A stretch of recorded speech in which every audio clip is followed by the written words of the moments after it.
একটু এই জায়গায় বসবো, বসে ভিডিও বানাবো। দেখো বন্ধুরা, সমুদ্রে চলে এসছি। ও হো হো হো হো,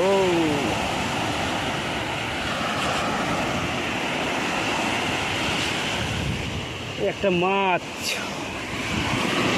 কি মাছ এটা? ট্যাপা মাছ। ওই যে সুন্দর, ওই যে মাছ।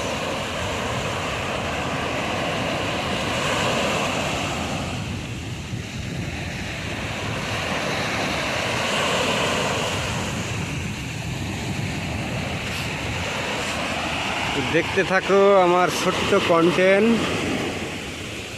অনেকদিন পরে সমুদ্রের ভিডিও বানাচ্ছি। ভিডিও বানানোর ইচ্ছা জাগে না, ভিউজ হয় না, এই কারণে ভিডিও বানাতে ইচ্ছা লাগে না। তো আজকে ভাবলাম একটু ভিডিও বানাই। আর আজকের পানির একটু উতাল ফাতাল হচ্ছে আজকে একটু বেশি, ঢেউটাও বেশি আছে। এই সময় তো পানি থাকে না, এই সময় পানি রয়েছে।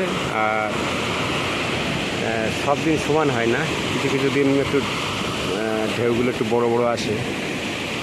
তো আজকে হয়তো 11টা-12টার দিকে হয়তো প্রচণ্ড পরিমাণে বৃষ্টি, এই সমুদ্রের চাপ ছিল। যেহেতু এই কোনা ভেঙে গেছে, এই পাড় সব ভেঙে গেছে যখন, তখন নিশ্চয়ই অনেকটা পানির ইয়ে ছিল। দেখতে থাকো।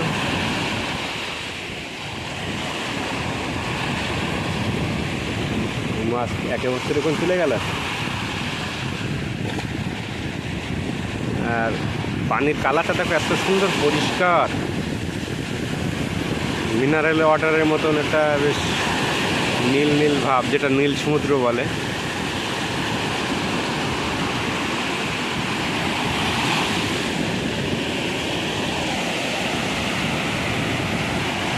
খুব সুন্দর একটা দৃশ্য।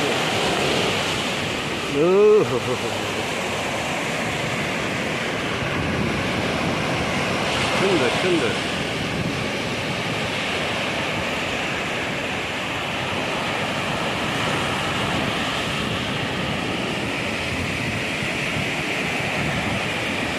পানিটা অনেক নিচে লেগে গেছে, তো আওয়াজটা বেশি করতো। এই কারণে যদি উপরে থাকতো এত আওয়াজ হতো না।